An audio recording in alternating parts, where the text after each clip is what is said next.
All right, we're marking out sidewalk today for repair. I'm on my bike, got my spray paint and my water bottle holder. Let's go.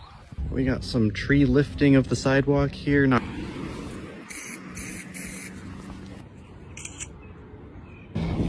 yo, looks like the canal trail is going to be getting some new lighting soon, maybe this season. Yeah, this driveway is trash, so we'll get this one. Gotta head back to the office. I'm all out of paint. Then we'll get the next round of locations. It's a really strange looking bike here.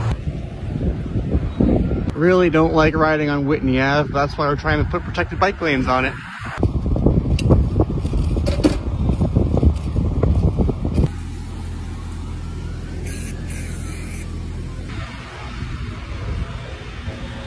Looks like this tree was lifting that piece of sidewalk and it got patched. This one got patched. We do not like patches. We're gonna fix this up.